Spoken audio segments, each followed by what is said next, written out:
another massive undisputed fight for 135 pounds. Devin Haney and Vasiliy Lomachenko. This one everyone's been waiting for. It's happening. We're finally getting fights that we actually want to see, Bryan, and this is one of them. How do you have this one going? Speaking of knee-jerk reactions, listen, as soon as the fight got announced, I may have texted you right away. I may have said it right away. Devin Haney wins by decision.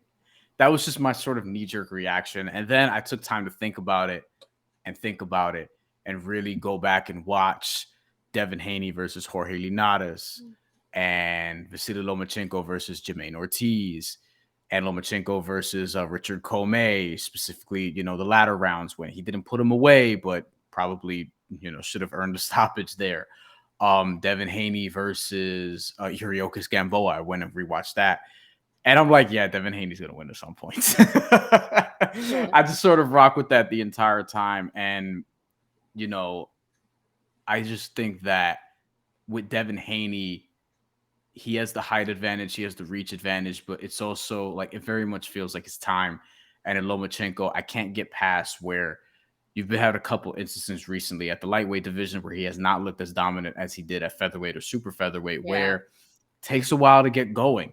I'm not sure you could afford to do that against an expert counterpuncher, one of the best counterpunchers in the sport, who profiles to some as potentially a young Floyd Mayweather in terms of, fighting style. I don't know if he's going to be that good, but shit, he's on his way to building a great resume, especially if he gets this done. He'll be in the pound for pound list for sure. One that I'm not sure why he's out of it, Ring Magazine, but hey, man, like I think it's a body of work thing, and he's going to get there if he beats Lomachenko. I think everyone would acknowledge that.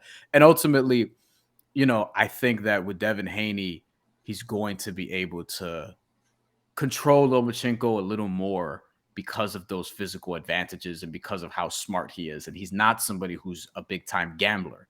What I worry about with Devin Haney is, because here's what happened in the Jorge Linares fight, where the first 9 or so rounds, he won about 7 or 8 of those. Then he gets caught at the end of round 10, a round that I think all the judges had him losing, or definitely a lot of people had him losing anyway.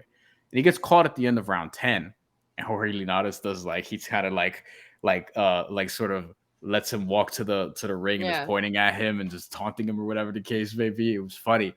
And he legitimately wobbled. He was buckled, going back to his corner. What happens, Shantelle, if that happens, let's say a minute 34 left in a round as opposed to right at the end of the round, and he doesn't have that extra minute to recover? Well, so I remember watching that fight, and I remember Linares giving him some problems in that fight as well. The only thing that I would have to say is that fight was a few years ago, and Devin Haney has gotten so much better from that fight. I think it was right after the Gamboa fight that he fought Linares. I could be wrong, but it was very early on. It was a few years ago. And I just think what we've seen from Devin Haney since, because listen, George Kambosos Jr. put on a really good performance against Teofimo Lopez. And he has a little bit of pop. Like, let's give him a little bit of credit here. Teofimo Lopez, as we talked about, also had not a great game plan for that. He came in there and was like, yo, I'm going to knock him out, right? That's literally what happened. I don't even know. Emotionally or whatever. Yeah. And he was like, I'm going to knock him out. And it didn't happen. And that's a different story for a different time, maybe when we talk about Teofimo Lopez and Josh Taylor. However, I just think from what we've seen from Devin Haney since that fight, he's gotten way better, man. And even his defense has gotten better. You mentioned Money Mayweather, that shoulder roll D. That reminds me of Money Mayweather. And I just think the way that he fought, like the way he moves around the ring. Now, a lot of people kind of thought Devin Haney and George Kambosos Jr. was a little bit boring at times. I thought it was absolutely beautiful. Like the way that his footwork, the way he was able to get out of the way and stick and move at some times and land the jab. And that's the thing about this fight, Bryan, is as we know, Lomachenko doesn't start off really fast. He kind of likes to download information, start off slow, get into a rhythm, and then mid rounds, then he starts to go. You can't do that against the guy that's going to establish the jab and land the jab so nicely on you round by round. He's going to kill you with the jab early on, right away. He's going to establish the jab, and I think it's going to be similar to what we've seen Lomachenko do, because I'm going to be honest, yes, he won against Jermaine Ortiz. However, at one point I was like, is Jermaine Ortiz going to beat Lomachenko? Me too. Because early on in that fight, Jermaine Ortiz was killing it. And I'm like, Loma has to pick it up. He has to pick it up. And that's what I want to see. Is Loma going to be a little bit more aggressive? Sure, if he wants to take the first 2 rounds to download information, sure. But he can't start in the 6th round in this fight because Devin Haney is going to rack up those points. He's going to mix it up. Not only is he going to be jabbing to your face, but he's going to be getting to the body. He's also an elite body puncher that people don't give him credit for. The only knock on Devin Haney that I think people have is people always says that he's got pillow fists in the division. That's what they say about him, right? That there isn't any power, but he's still so young. I think he's under 25, if I'm not mistaken. 24. He'll be 25 later this year. So I don't even think he's grown into like the man that he's supposed to be in the ring. Like he's still going to establish his power later on. He's going to grow into it.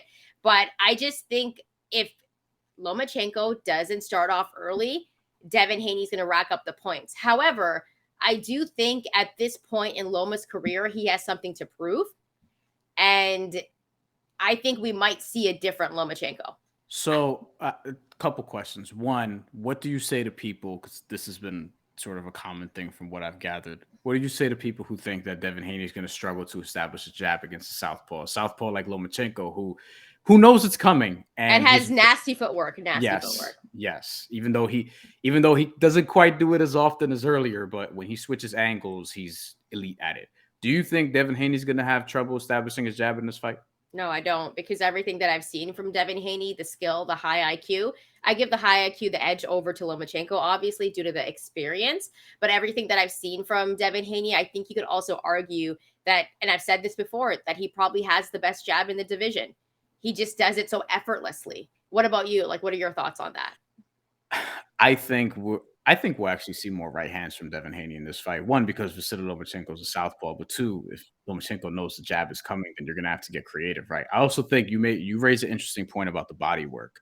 I think that's something he's going to need to utilize here to really slow down Lomachenko. But to your point, Lomachenko you can't wait till round 6 to get going. No, there was a point that Jermaine Ortiz, by the way, who I think that's a blueprint Devin Haney could follow and execute to a higher degree just because he's better and really take the fight over sooner. And again, like with Lomachenko, he's somebody who, yes, he's not gonna start fast. Neither is Devin Haney, but Devin Haney's also not just gonna give up rounds. There are certain guys who they start off and they download information and they give up rounds in the process. Devin Haney could do all that, but also because he doesn't gamble and can counterpunch you to death, he's not somebody who's just going to give up rounds. He won damn near every. I had him winning every round of the George Kambosos fight. I think the second sweep, a full sweep. Yeah, that's how I had it. And the first one, I had him winning all but maybe 2 rounds. Right, and George Kambosos he's a very good fighter. Devin Haney's just different, right? Like it's not like George Kambosos didn't deserve it or whatever. Like no, he beat Teofimo Lopez, and Teofimo Lopez I thought had a dumb game plan, but. The worst. There was no game plan. that was the game plan. No game plan. And George Kambosos took advantage of it. Was able to he was the one who remained calm and in the driver's seat and removed his emotions or to the level of Teofimo Lopez at least had it and was countering and was doing all those things. And Devin Haney just took him apart across 24 rounds. I thought he won 22 of them. So I just think that Lomachenko, he's just a little bit older now. He doesn't do the same Lomachenko shit all the time where he's switching angles and then you don't see him and he's at your side. Like Jason Maloney talked to us about when he sparred him. Like it's legit. He's in front of you and then he's here and then he's here. You don't see that as much. And I also think Devin Haney has the facilities to sort of neutralize that a little bit more because he's just smarter than a lot of the guys Lomachenko's fought against. Okay, so I also want to talk a little bit about Lomachenko before we get into the whole Money Be Green betting preview. We're going to let you know our favorite bets for this fight. The one area where I think Lomachenko could do some damage is because Devin Haney actually does not want to bang with anyone on the inside. Right? We saw him struggle a little bit against Jorge Linares and also Jojo Diaz. When he fought Jojo Diaz started to figure him out maybe by like the 4th round and was like, yo, I'm gonna get on the inside. And he gave Devin Haney some problems. So as you know, Lomachenko, he can fight at you from a distance and he can fight on the inside with you. That's how good Lomachenko is. And he moves around really well. The only area where I'm like, I think I'm going to also give the edge to Devin Haney is if you saw after the Jermaine Ortiz fight when they stood in the ring beside each other, Devin Haney is just physically bigger. Like this guy you talked about, he's probably going to move up to welterweight one day, right? He has to use his size. Loma called him a heavyweight, I think. Yeah. Loma was like, and it's interesting because I think Devin Haney's team knows that Loma is probably going to want to bang on the inside. And that's why you've seen on like Blood, Sweat, and Tears, if you've seen both episodes, that they're like, Loma's a dirty fighter. I don't think Loma's a dirty fighter at all. I think Devin Haney's team knows that Lomachenko, if he's going to get busy with you on the inside, Devin Haney, he's going to cause some problems for you. So that's my whole thing. If Lomachenko ends up trying to get on the inside and fighting Devin Haney on the inside, I think Devin Haney's going to have some problems. And I think that's where Lomachenko is going to rack up some points. So those are my final thoughts before we get into the betting preview. Bryan, any final thoughts before we let everyone know our favorite bets for this fight? To echo your sentiment, just fundamentally, when you have a 5-inch reach disadvantage, you're going to want to bang on the inside because your opponent is not going to want to allow you to do that, right? And Vasiliy Lomachenko, that's going to be sort of the advantage. It's not just the angles and the speed, most of which he still has, but it's also being able to find crafting creative ways to get on the inside. If Devin Haney allows that to happen, we're going to have a close fight on our hands, and I think we should have one either way. With that being said, I think it's time to get to the betting preview. Like money, motherfucker. Money be green. Money feel like money. That shit look green to you? Nothing beats like playing that twice on one episode. We got to do this more often. All right. So straight up on the money line, Devin Haney is a minus 280 and Vasiliy Lomachenko is a plus 215. It looks like the line has changed. So Devin Haney, a minus 260 and Vasiliy Lomachenko is a plus 215 straight up on the money line. To be honest, taking a look at those odds there, Bryan, I think Vegas is disrespecting Lomachenko because I actually think he has a very good chance in this fight. If you remember, because we talked about this when it broke a little bit, I don't remember if it was on or off the show, but look, this was closer before. Haney was like a minus, I want to say 170, 80 around and the time. I'm okay with that. I'm okay with that on the money line. You know what I mean? Because this tells me that they just have Devin Haney as a huge favorite. And so, well, we're going to get into that plus 215. But I mean, if you want to sprinkle on that for Loma to win, if you think there's a chance, those are some very good odds. Yeah, and look, and if you were a Loma supporter and we're just waiting for the line to grow, then props to you because that grew.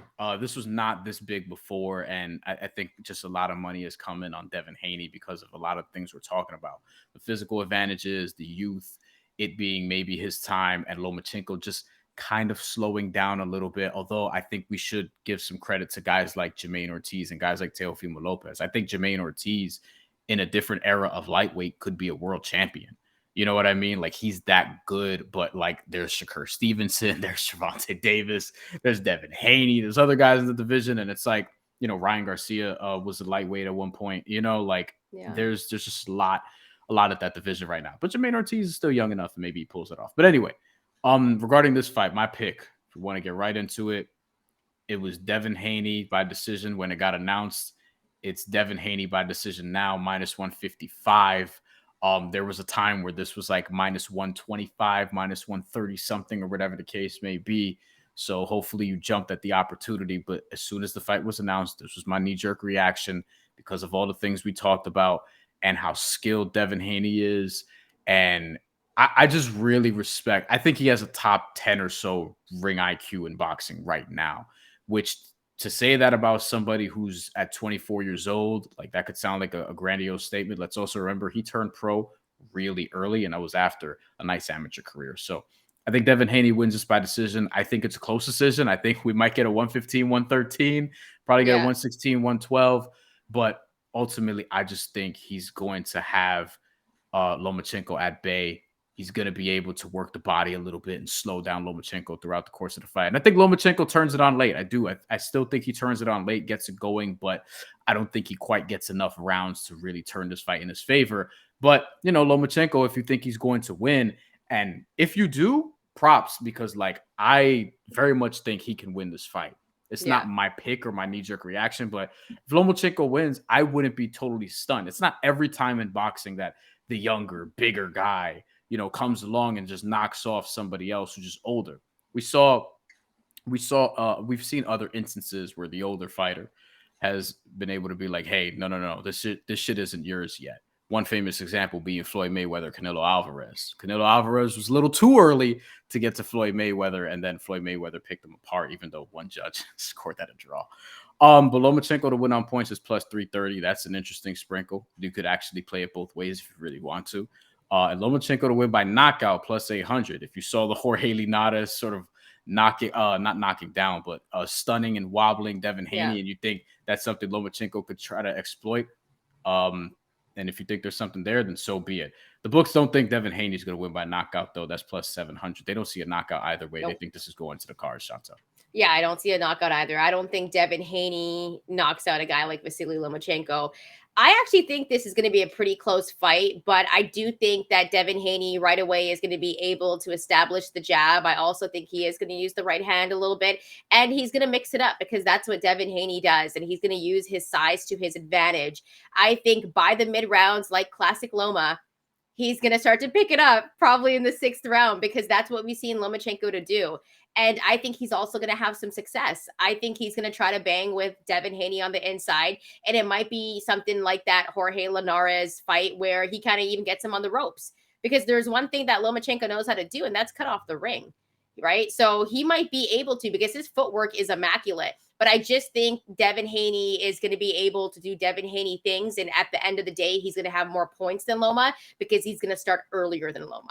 So I could see this fight being 115, 113, 116, 112. And I probably think it's going to go like that. I think 2 judges are going to have 115, 113, and the other going to have 116, 112. That's how I think it's going to go. And I think it's going to be in favor to Devin Haney. But I would not be surprised at all if Lomachenko won this fight. I just think this is Devin Haney's time.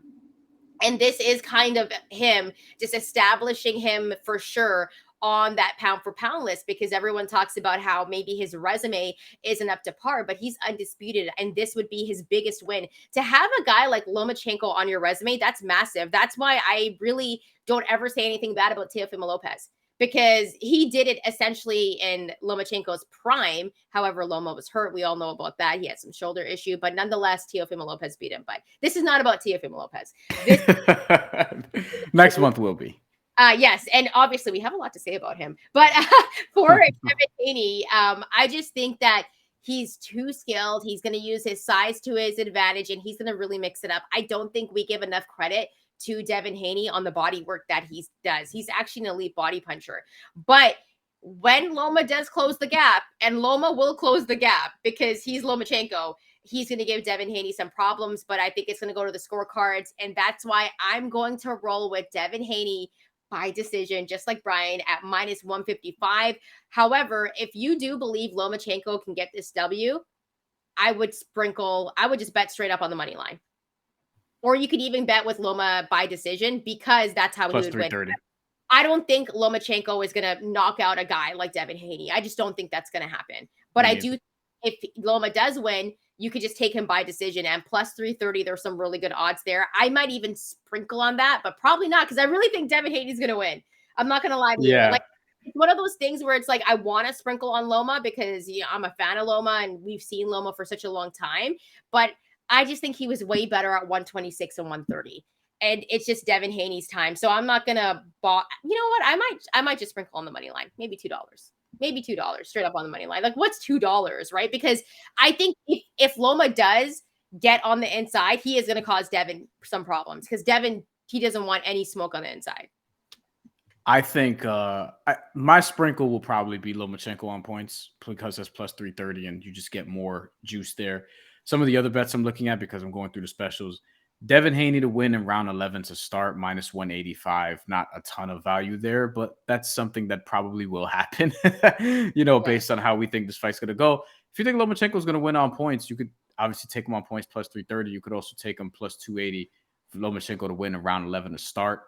A lot of good value for Loma. A lot of good value there for Loma. If you think Lomachenko is going to get a late stoppage, you could also bet him by knockout. I wouldn't do that. Here's an interesting one though, because we don't think there's going to be a knockout in this fight, but 1+ knockdowns in this fight plus 350. Is that worth it? I don't think so. Anything can happen in this sport still. It's true. And they're Lomachenko both, has been dropped by Jorge Linares, who's actually rocked both of these dudes before. Yeah, and Lomachenko ended up winning that fight, though. It was immaculate. Like, it was an immaculate TKO performance, man. It 10. was. But here's the thing. I don't think either of these guys are going to be dropped. I think it's just going to be like a beautiful performance from both of them. I think we're just going to see boxing at its finest between these two guys in the ring. And I think Loma is going to pick it up in the later rounds, but that's going to be his Achilles heel. He has to start earlier. And if he does and he bangs with Devin on the inside, hey, I could even see this being a draw. And I said draw twice, but you never know because they like Loma in Vegas. I could totally see. I'm gonna look to see if I because who wouldn't want to see this fight again? I would like if there was like a rematch, if it was a draw, like who wouldn't want to see that? You know what? I'm gonna get back to a draw in a second. Okay. Let's do that. Let's do that now. Let's do that now. Because I actually do want to see this. So a draw for Devin Haney versus Vasiliy Lomachenko is plus 1,600. I'd sprinkle on that, baby. I would, because I also could very, very much see this being a majority decision as opposed to a unanimous decision in Devin Haney's favor. Like, you get your 114, then you get a 116, 112, maybe another 116, 112, or 115, 113 if there are no knockdowns. This is an interesting one. I just want to throw this out there. This is plus 10,000, but I actually don't think it's that ridiculous. It's a little ridiculous, but who knows? Devin Haney to win on points and both fighters to be knocked down. That's why it's plus 10,000. Okay, that's crazy. That's not one that I could talk you into. Okay, fine. But I agree when you say, like, I expect this to be a beautiful performance as well. I think this is going to be high-level boxing. These are two of my favorite guys to watch. Yeah. And I think Devin Haney not just has next, but has now. He's that good. And I think for Lomachenko, I would just like to see him put forth a great performance because he's clearly like getting to that point in his career. I don't think he's going to hang around like super long. Yeah. But he's getting to that point in his career where it's like, all right, how many more big fights is Lomachenko going to have left? Because as a pro, he came out the gate. He was fighting for a world title, his second fight.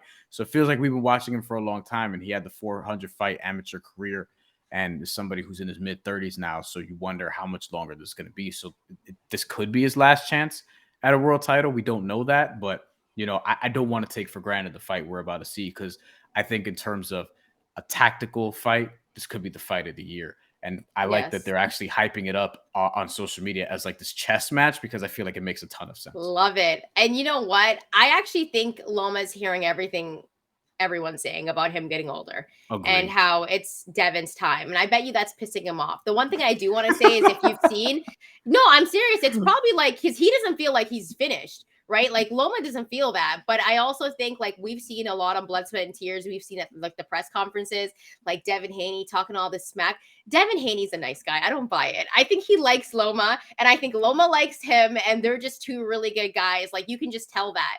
And so every time they're talking smack to each other, I just don't buy it. And I'm like, just get in the ring, guys. Just stop the nonsense. You know what I mean? Because they're just nice guys, and you can tell. So it's also hard because you want both of them to win, but that can't be the outcome for this one. And so, yeah, leaning towards Devin. I think it's his time. And honestly, we talk about the face of boxing, and Devin's one of those guys that's in that running, along with Gervonta Tank Davis, along with Shakur Stevenson. Like, we're in a very good era, and it seems like these guys actually want to fight each other, right? Like, we just saw Tank and Ryan. We're seeing Devin and Loma, and I think we got to give Devin props for taking this fight. I don't think we give him enough credit, man, especially what he did against George Kambosos in Australia, the way he won his undisputed belts.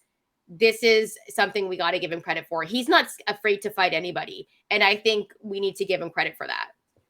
That's something he mentioned on First Take with Stephen A. Smith this morning. The last thing I will say about this fight is, I don't think that the winner will have a hard time getting an opponent after this, because Shakur Stevenson is right there and waiting.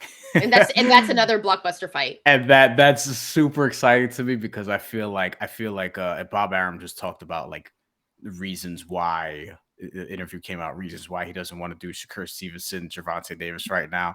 and basically talked around what I think is the real reason, which is that Shakur Stevenson is waiting online next for the winner of this fight, which blockbuster, as you said, can't wait for that. But looking forward to a great fight weekend. We have 2 Undisputed Championship bouts. Let us know what you think is going to happen, as Shantelle would deliver at this part of the show. She's going to do it better than I just did. No, I'm not going to do it. Follow us at TheMandatory TKO, though. Subscribe to our show. Like our video. Thank you so much for everyone that's rocking with us and everyone that's not rocking with us and leaving comments that we're not really messing with. We appreciate you, too, because like Joe Budden said, I got a couple of haters and I got to acquire a few more. That's what I'll leave you with here today. Bryan, any last thoughts before we get out of here? Subscribe to the channel. We need your support, and don't be a dick. Yeah, bye guys. Bye.